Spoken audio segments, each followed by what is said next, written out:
के बायोपायरेसी के एग्जाम्पल्स लिख रहे थे हम, और एक एग्जाम्पल आपने कौन सा लिखा, बासमती राइस का।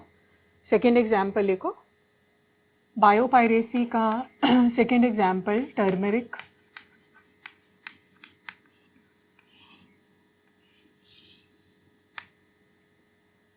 Second example turmeric. टर्मरिक में लिखो patent for healing property of turmeric. Patent for healing property. Underline healing property of turmeric was given to medical center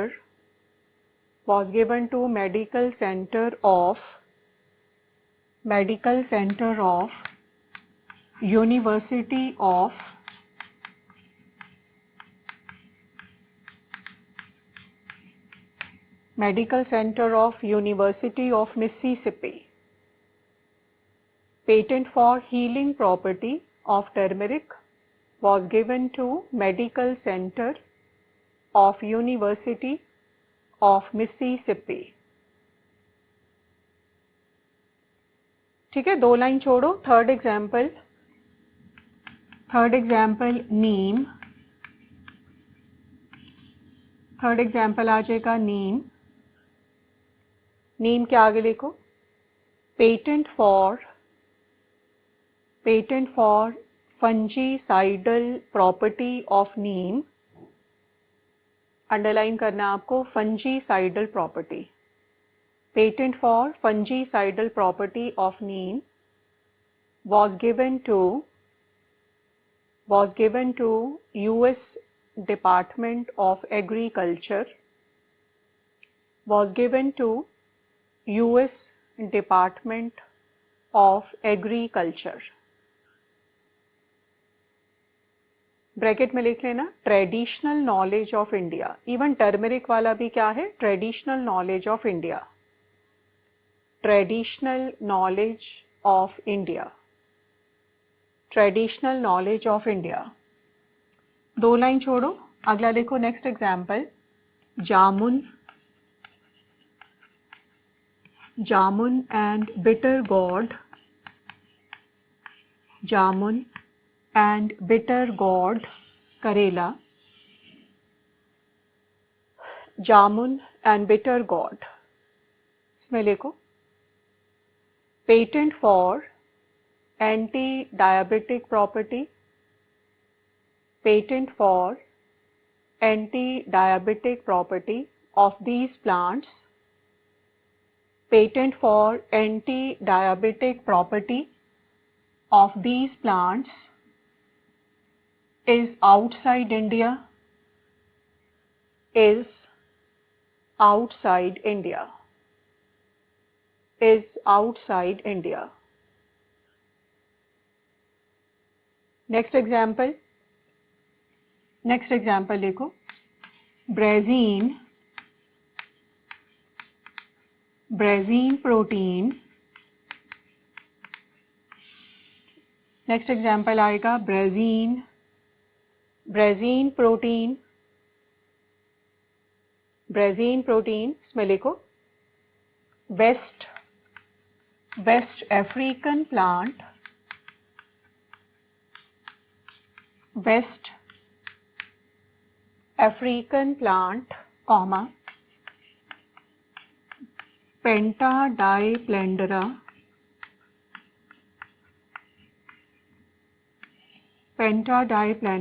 brasiliana,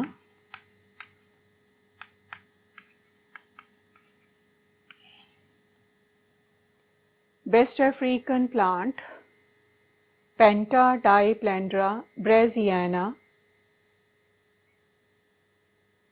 Pentadiplandra brasiliana is famous for its sweet fruits. Is famous for its sweet fruits.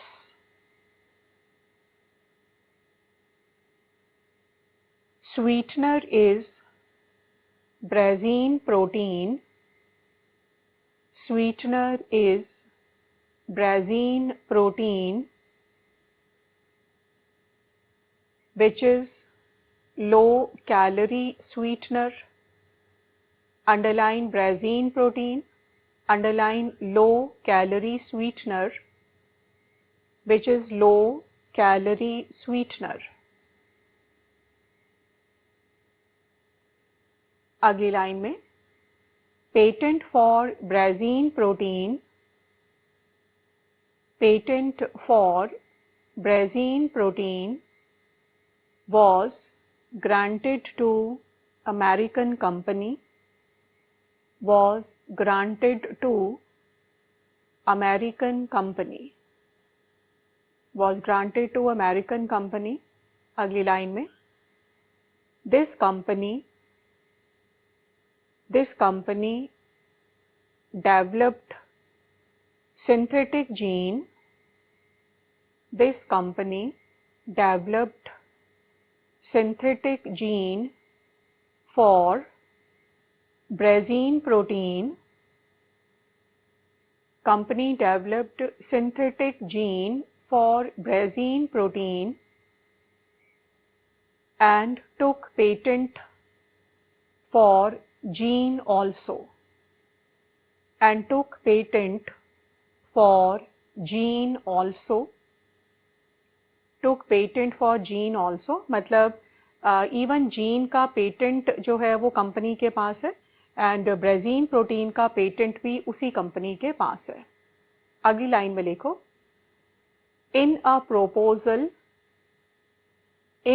proposal comma gene will be incorporated. Gene will be incorporated in maize plants. Gene को कहाँ डाला जाएगा? मेज plant के अंदर. इन अ proposal gene will be incorporated in maize plant. Circle करो maize plants. Brazine protein will be isolated from brazine protein will be isolated from maize grains. Protein will be isolated from maize grains. Maize grains को circle करो. Protein will be isolated from maize grains.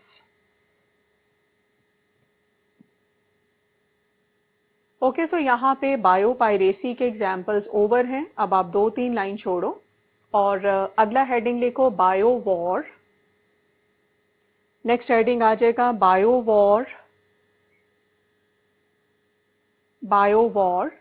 War में लिखो war by using biological weapons. War by using biological weapons. Next line में biological weapons includes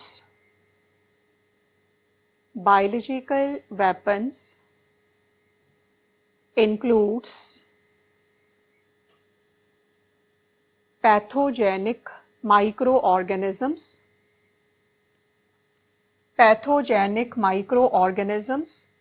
and their toxins. Pathogenic microorganisms and their toxins. Pathogenic microorganisms and their toxins. एक line छोड़ के लिखो biological weapons includes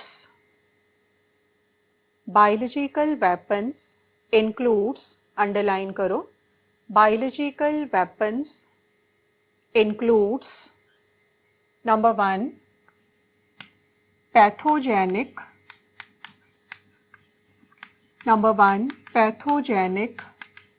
microorganisms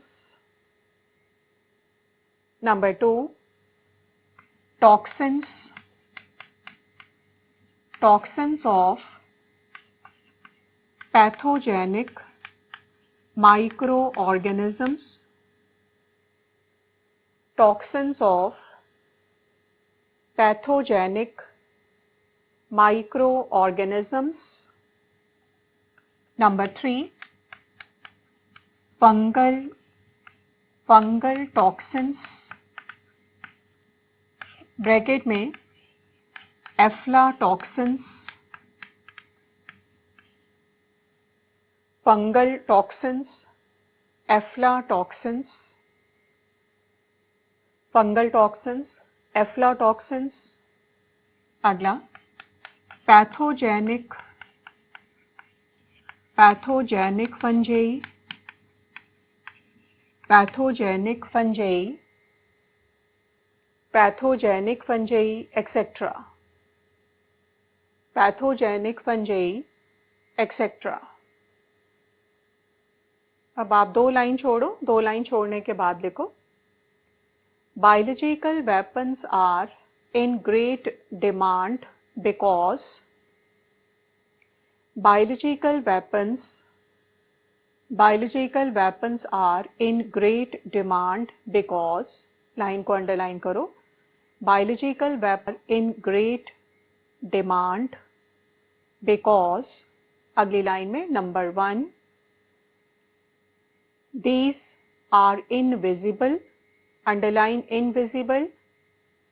Number 1, these are invisible. Next line में low cost weapons. Low cost weapons. Number 3, cause mass casualties.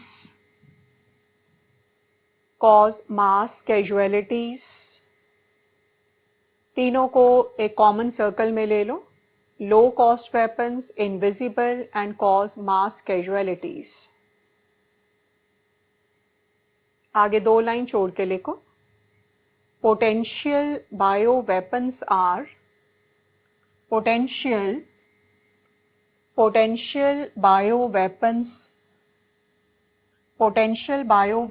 Are number 1, anthrax bacteria. Number 2, botulism bacteria. Number 3, Ebola virus. Number 4, smallpox virus.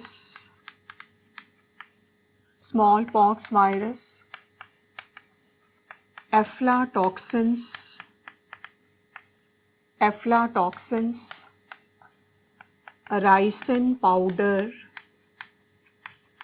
Ricin powder.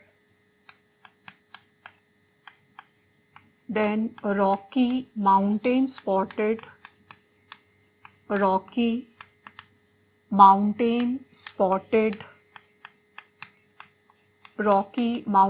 spotted fever pathogen. Rickettsia है, Rickettsia cause Rocky Mountain spotted fever. Potential bioweapons are anthrax bacteria, botulism bacteria, Ebola virus, smallpox virus, aflatoxins, ricin powder, Rocky Mountain spotted fever pathogen. So pathogen कौन सा है? Rickettsia cause Rocky Mountain spotted fever. So these are potential bioweapons: anthrax, botulism bacteria, Ebola virus, smallpox virus. Aflatoxins are fungal toxins, ricin powder, and Rocky Mountain spotted fever pathogen, that is Rickettsia. ठीक है, आगे 2 line छोड़ो और heading लिखो examples of biowar, अगला आ जाएगा examples of biowar, heading को underline करो, examples of biowar। इसमें पहला लिखो first example, number 1, in September 2001, in September 2001,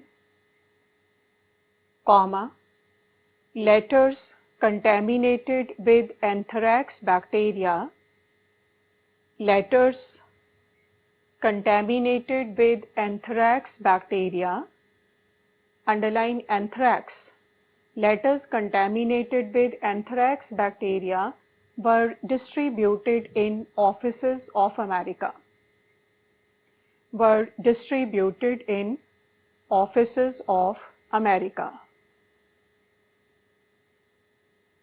Second example, in 2003, comma, letters contaminated with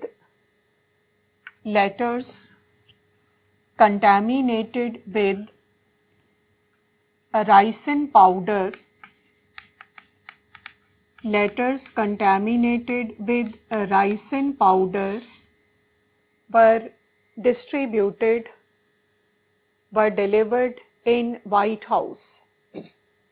In 2003, letters contaminated with ricin powder were delivered in White House। Next line में, ricin powder is very toxic, ricin powder is very toxic and is obtained from plant Ricinus communis, obtained from plant Ricinus communis। ricin powder obtained from plant Ricinus communis, common name क्या है, castor plant, Ricinus communis castor plant, Ricinus communis castor plant. Okay, so यहाँ पर ये वाला part over है जहाँ पे हमने स्टडी किया बायो पेटेंट्स क्या हैं, bio piracy and bio war को। ठीक है, तो ये वाला पार्ट ओवर है, आप यहाँ पे एक लाइन लगाओ और अब हम एक छोटे से पार्ट को स्टडी करेंगे। हमने ये स्टडी किया फ्लेवर सेवर वैरायटी टोमेटो का एंड निमेटोड रेजिस्टेंट प्लांट्स को फॉर्म किया जाता है बाय यूजिंग RNAi टेक्निक। तो हम RNAi जो प्रोसेस है इसका थोड़ा सा पार्ट जो है उसको स्टडी करेंगे। ठीक है, सो एक यहाँ पे लाइन लगाने के बाद अगला हेडिंग लिखो, RNAi process.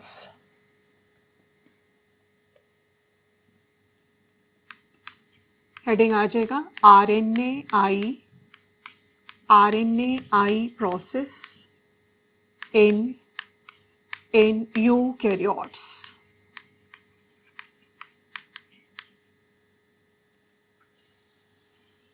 RNAi process in eukaryotes।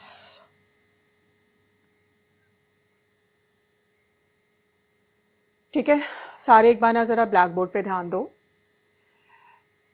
हमने एक पॉइंट को स्टडी किया था कि हर यूकेरियोटिक सेल के अंदर RNAi प्रोसेस ऑपरेट करता है and it is for cellular defence.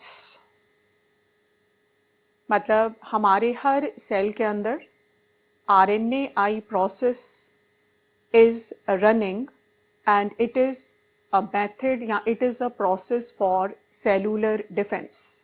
तो थोड़ा सा इसको समझते हैं। हमारे सेल के अंदर या यूकेरियोटिक सेल के अंदर DNA से मान लो RNA बना,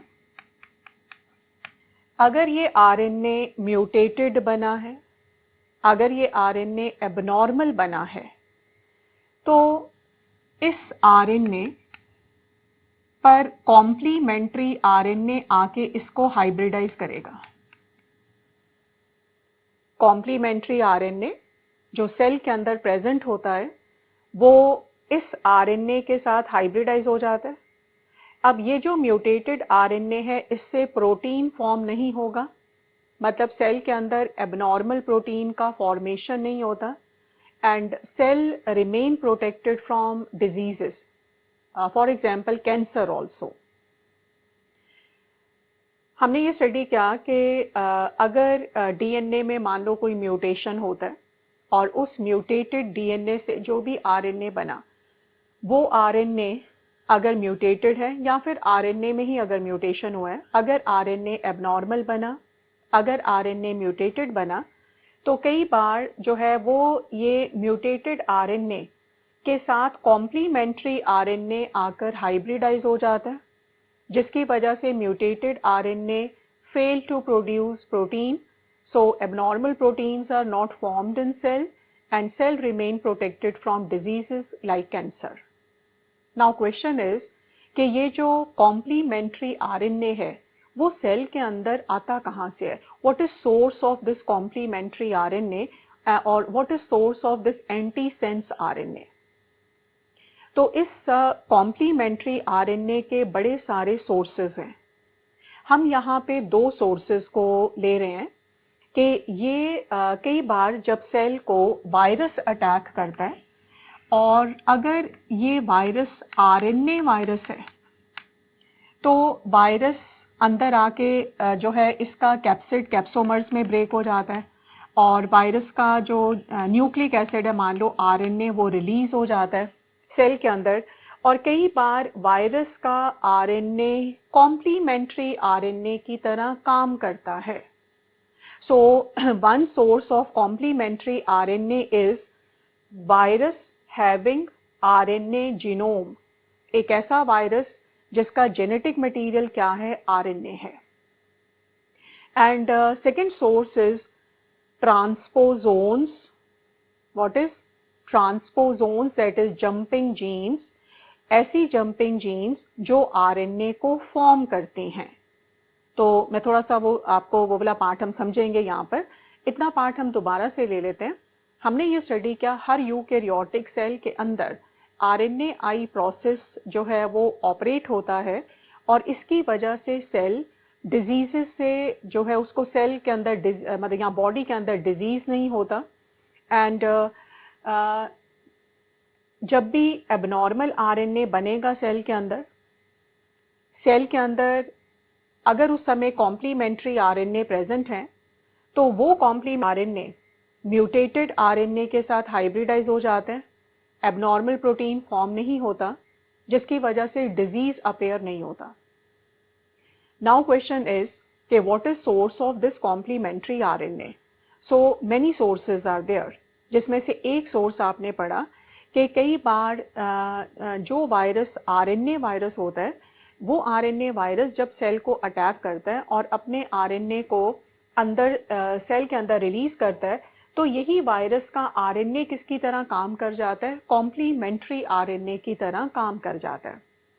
सेकेंड सोर्स हमने पढ़ा कि ट्रांसपोजोन है। सेकेंड सोर्स क्या है? ट्रांसपोजोन है। जंपिंग जीन्स दो तरह की होती हैं, अभी हम पढ़ेंगे। कुछ जंपिंग जीन्स डीएनए बनाती हैं और कुछ जंपिंग जीन्स आरएनए को बनाते हैं, और जो जंपिंग जीन से आरएनए बनता है, वही आरएनए कई बार कॉम्प्लीमेंट्री आरएनए की तरह काम कर जाता है।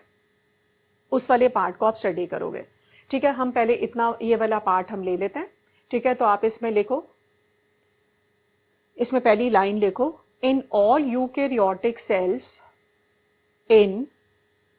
in all eukaryotic cells, comma, RNAi is process for cellular defense, पूरी लाइन को अंडरलाइन करो, for cellular defense. अब आप एक लाइन छोड़ के लिखो, in cell, comma, when mutated or abnormal RNA is formed, when mutated or abnormal RNA, when mutated or abnormal RNA is formed, then complementary RNA, hybridize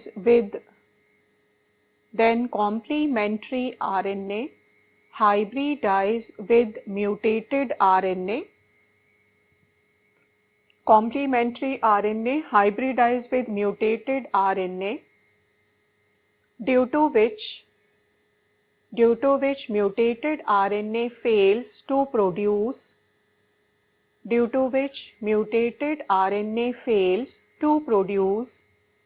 its protein,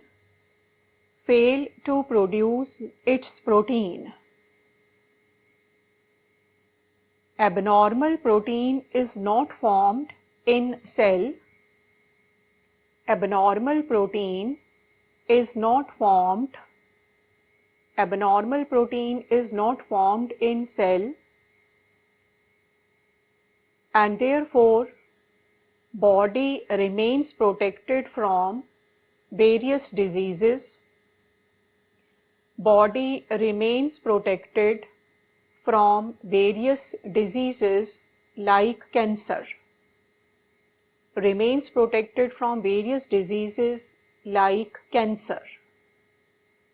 Like cancer.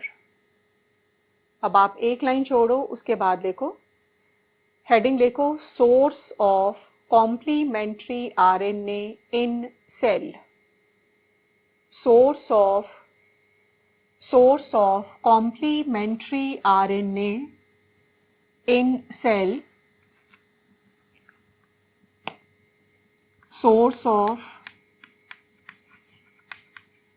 Source of complementary RNA in cell.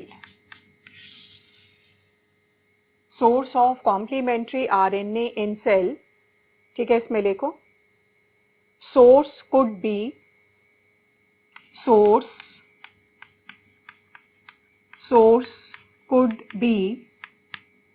number 1, virus having RNA genome. पहला source क्या है? Source having RNA genome, bracket में RNA virus having RNA genome, bracket में आ जाएगा RNA virus. Number 2, transposons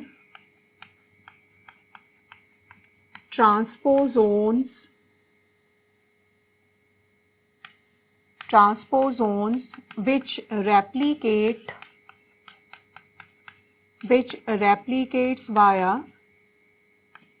RNA intermediate. Second source आ जाएगा transposons which replicates via RNA intermediate. Transposons which replicates via RNA intermediates. तो ये दो sources हैं. सो सेल के अंदर कॉम्प्लीमेंट्री आरएनए कहाँ से आ रहा है? या तो वायरस का आरएनए है वो, या फिर उसको कौन फॉर्म करता है? ट्रांसपोजोन्स या जंपिंग जीन्स फॉर्म करते हैं. So second source is transposons which replicates via RNA intermediate. ठीक है, अब आप 2 लाइन छोड़ो और उसके बाद हेडिंग लिखो, types of transposons. Types of transposons. Types of transposons. 2 columns बनाओ. टाइप्स ऑफ ट्रांसपोजोन्स, नंबर 1, पहला column DNA, DNA transposons, second type retro, retro transposons. Two types of transposons.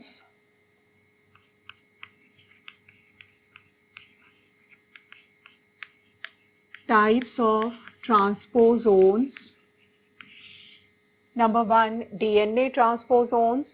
Number 2, retrotransposons.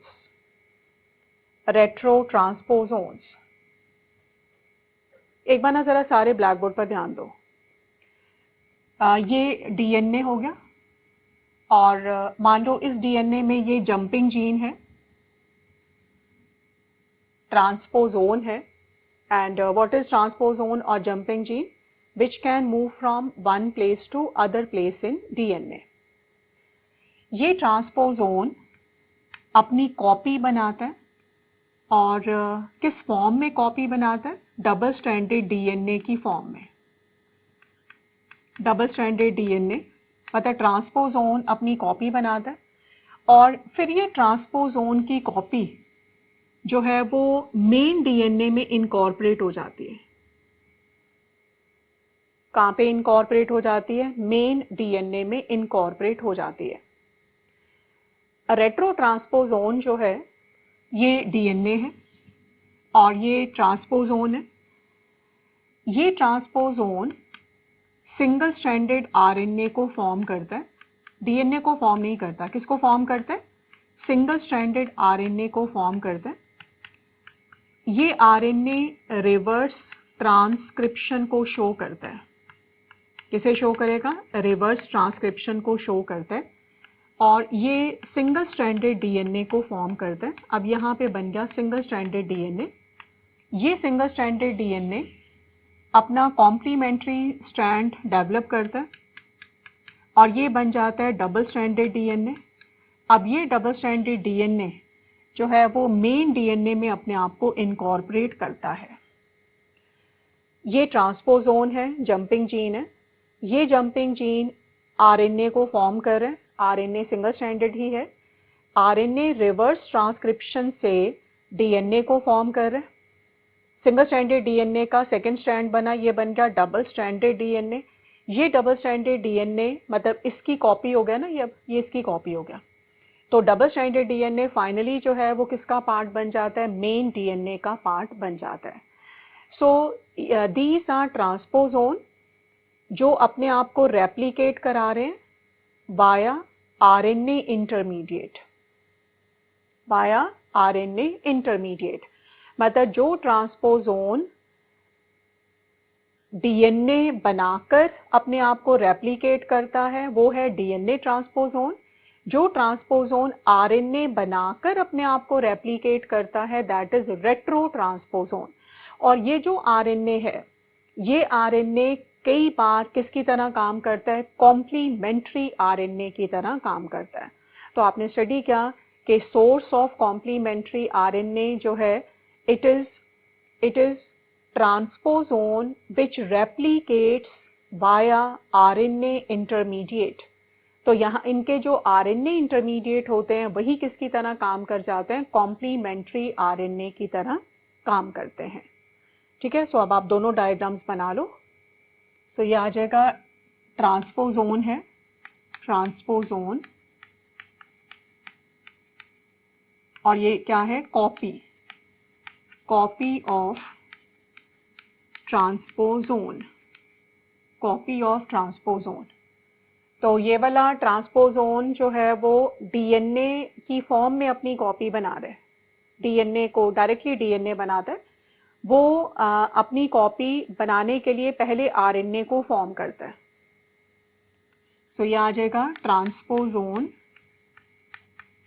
ट्रांसपोजोन, और ये है copy, copy of ट्रांसपोजोन, copy of ट्रांसपोजोन। Reverse transcription, single stranded RNA and इसका incorporation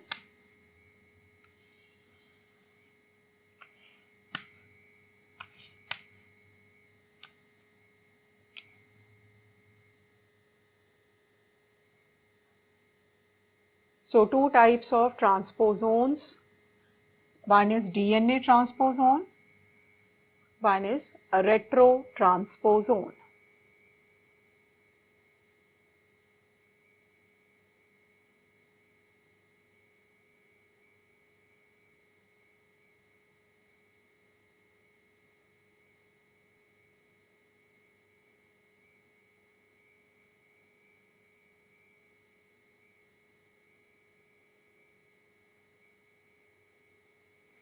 तो हमारे DNA में जो repetitive sequences बन जाते हैं उसका एक रीज़न क्या होता है?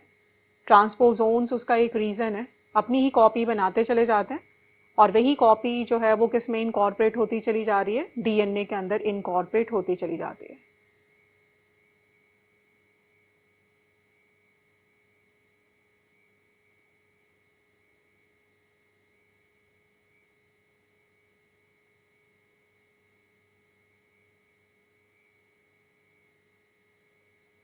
तो ये डीएनए का पार्ट है, डीएनए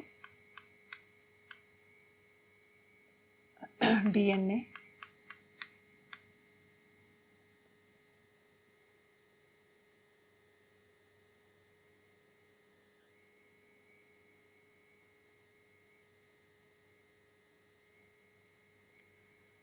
ठीक है, पहले वाले कॉलम में लिखो, फर्स्ट कॉलम में transposons forms their copy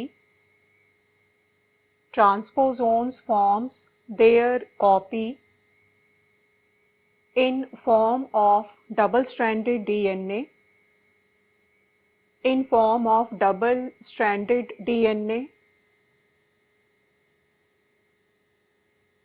which incorporates in main DNA, which incorporates in main DNA,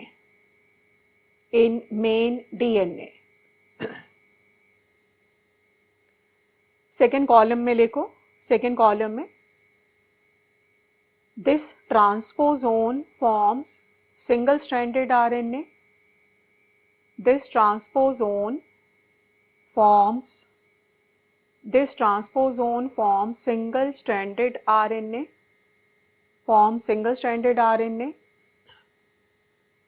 which forms single-stranded DNA by reverse transcription,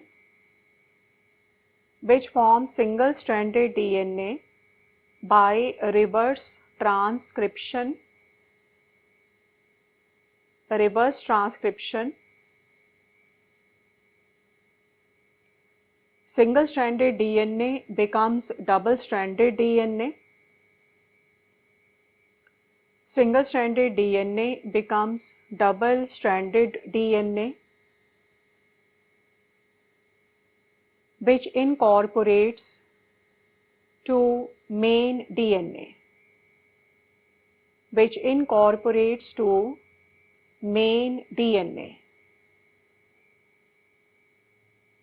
second column में सेकेंड पॉइंट लिखो, सेकेंड कॉलम में second point, single-stranded RNA formed by transposon, single-stranded RNA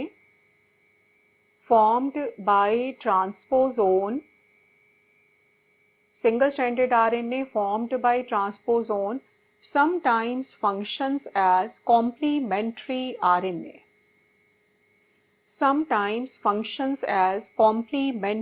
RNA. Line को underline कर लेना, single stranded RNA formed by transposons sometimes functions as complementary RNA. Okay, so यहाँ पर RNA आई का part over है, ठीक है, यहाँ पे लाइन लगाओ, ये वाला पार्ट ओवर है, यहाँ पे आरएनए आई प्रोसेस वाला पार्ट, ठीक है। अब हम एक और पार्ट पर आते हैं। सो अगला हेडिंग लिखो, अगला आ जाएगा RFLP restriction.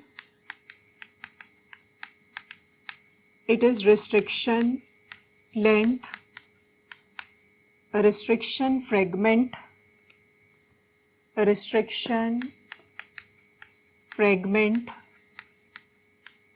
length polymorphism. What is RFLP? Restriction fragment length polymorphism. RFLP, restriction fragment length polymorphism.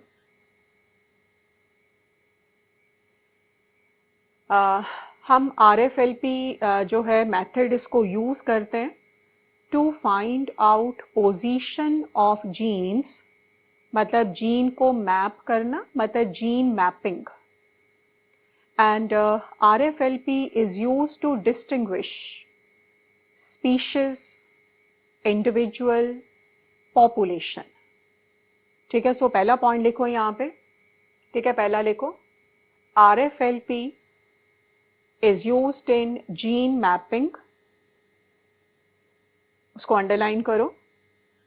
RFLP is used in gene mapping. Gene mapping को सर्कल करो. It is used in gene mapping. अगला point लिखो. RFLP is used to distinguish. RFLP is used to distinguish species, individuals, population. इस line को भी underline करो. Used to distinguish species, individuals, population. ठीक है, एक बार जरा RFLP को समझते हैं.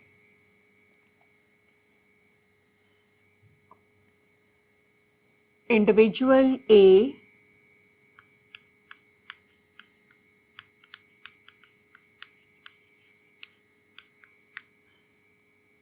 individual B.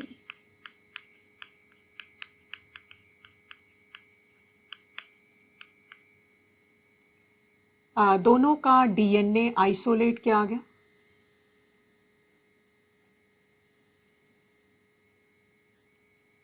DNA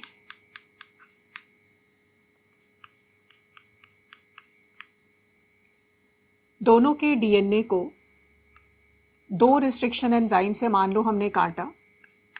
E को R1 मान लो सेकेंड हिंद 3 से कट किया. सो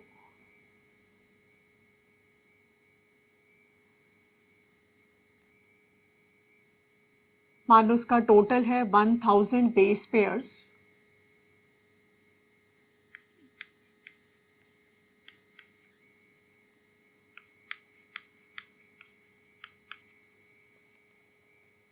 E को R1 ने इसको यहाँ पे कट किया. कटिंग साइट फॉर E को R1.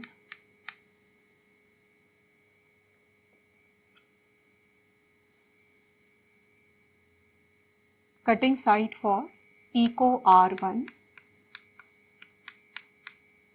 and cutting site for Hind 3. Hind 3. तो एक फ्रेगमेंट बना ये वाला, एक फ्रेगमेंट बन गया. तो मान लो ये 200 है और ये 800 बेस पेयर का है. तो ये फ्रेगमेंट आ गया 200 बेस पेयर्स का और ये सेकंड फ्रेगमेंट है 800 बेस पेयर का. सो दो फ्रेगमेंट्स बने और यहाँ पे एक फ्रेगमेंट बना 200 बेस पेयर का. 200 बेस पेयर, मान लो ये वाला जो है ये 500 और ये वाला मान लो 300 बेस पेयर का है. सो अगला बना 500 वाला और थर्ड बना 300 वाला. 500 base pair, 300 base pair. Fragments को हमने जेल प्लेट पर ले लिया. तो मान लो ये जेल प्लेट है. जेल प्लेट, इंडिविजुअल ए का डीएनए, इंडिविजुअल बी का डीएनए. ठीक है, ये है जेल प्लेट. जेल प्लेट, मतलब सेपरेशन ऑफ डीएनए फ्रेगमेंट्स। तो 200 बेस पेयर वाला आ गया सेम पोजीशन पर, फिर इसका एक 300 वाला है और एक इसका 500 वाला है और इसका जो है वो 800 वाला है। ठीक है, सो ये आ गया 200 बेस पेयर वाला, 300 बेस पेयर वाला, 500 बेस पेयर एंड लास्ट है 800 बेस पेयर वाला। और फिर हाइब्रिडाइजेशन वगैरह के बाद फाइनली हमने इसको ये एक्सरे फिल्म पर जो हमें नज़र आ रहे हैं, एक्सरे फिल्म पर ये बैंड नज़र आ रहे हैं हमें, 200 पर है, 300 वाला बैंड, 500 वाला बैंड, 800 वाला बैंड। सो ये आगे band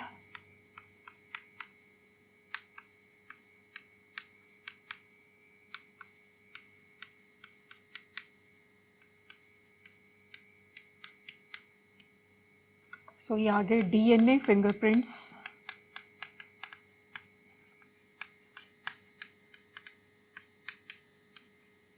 DNA fingerprints of individuals A and B by RFLP, autoradiography।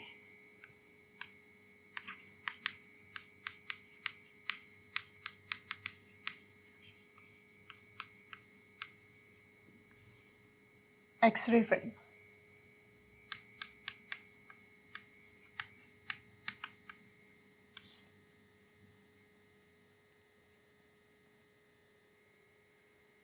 ठीक है, एक बार ज़रा समझ लो। अगर हम ह्यूमन बींग्स मिले, होमो सैपियंस, तो हमने ये पढ़ा हमारा डीएनए ज़्यादातर सेम है। और अगर मान लो हमने क्रोमोसोम नंबर 1 का डीएनए ले लिया, तो क्रोमोसोम नंबर 1 का डीएनए हम सब में ऑलमोस्ट सेम होना चाहिए।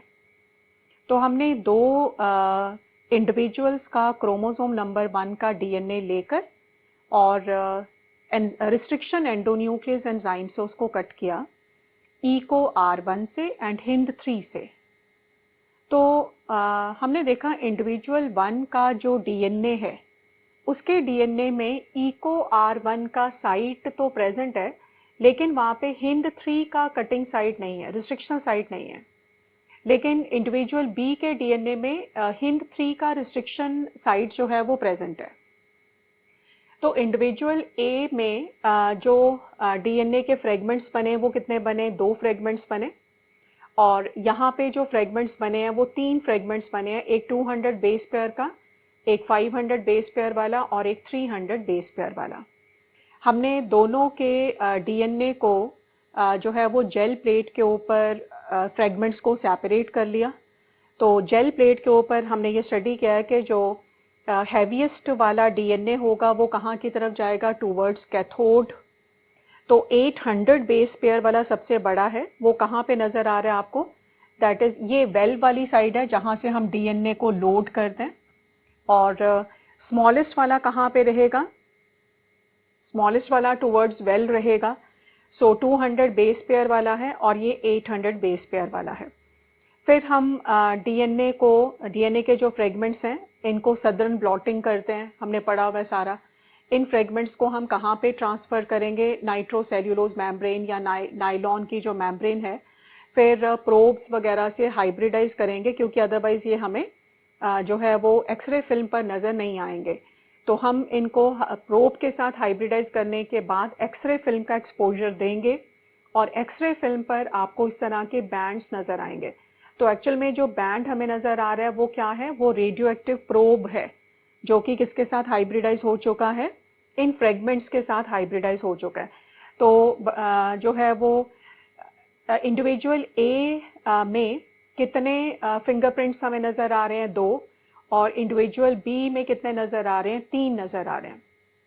RFLP का मतलब होता है कि दोनों इंडिविजुअल सेम स्पीशीज को बिलोंग कर रहे हैं, दोनों का डीएनए सेम होना चाहिए, लेकिन जो है दोनों में फिर जो हम रिस्ट्रिक्शन एंडोन्यूक्लियस एंजाइम डाल रहे हैं तो दोनों में ही उसका कटिंग साइट प्रेजेंट होना चाहिए, लेकिन दोनों में कटिंग साइट प्रेजेंट नहीं है।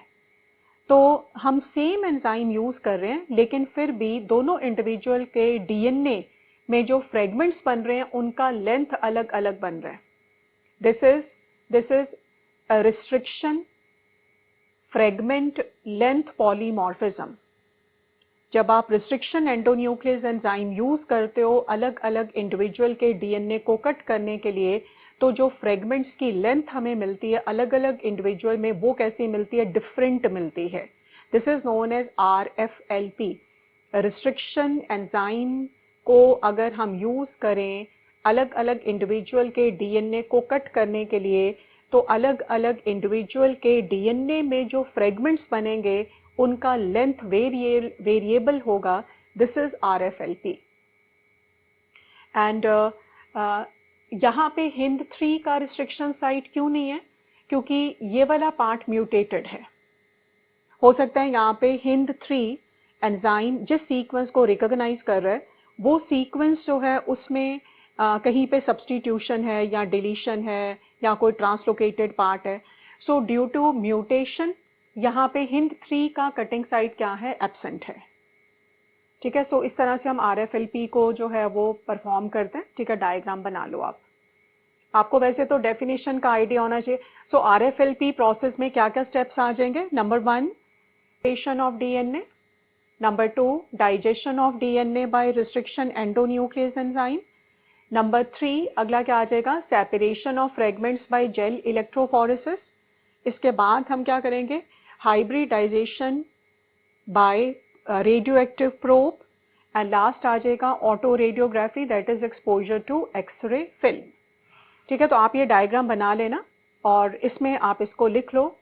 ठीक है, प्रोसेस के स्टेप्स को लिखना है सिर्फ आपको, और डायग्राम आप ध्यान में रखोगे।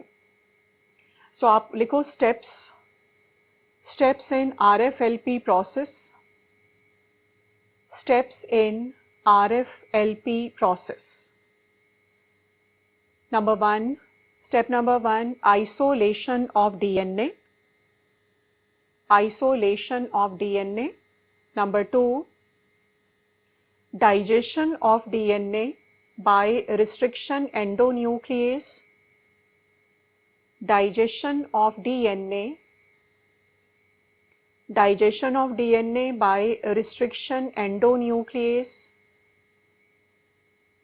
Step number 3, separation of fragments. Separation of fragments by gel electrophoresis. Separation of fragments by gel electrophoresis.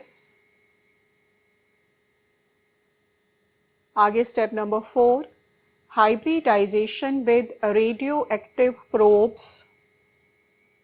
Hybridization with radioactive probes. अगला step, exposure to X-ray film. Exposure to X-ray film.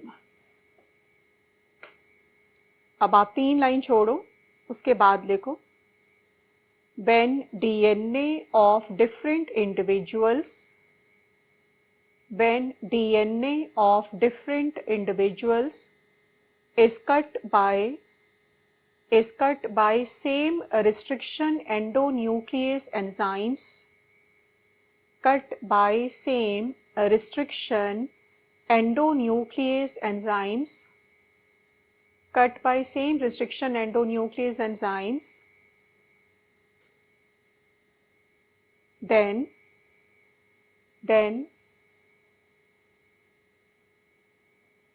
fragments of different lengths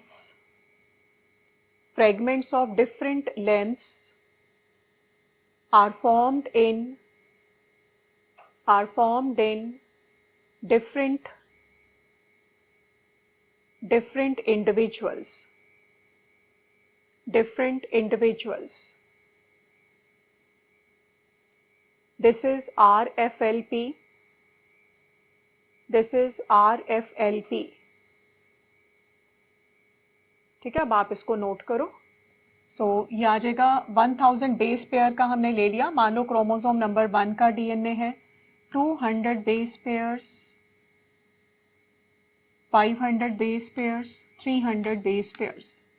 eco R1 की cutting site and Hind 3 का cutting site. यहाँ पे आप लिख लो बेशक, cutting site for Hind 3 is absent due to mutation.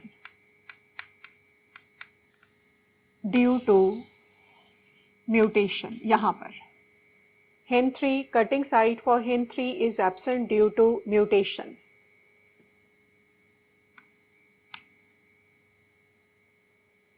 (200 base pairs, fragments, separation on gel plate, autoradiography on X-ray film, DNA fingerprints of individuals A and B by RFLP.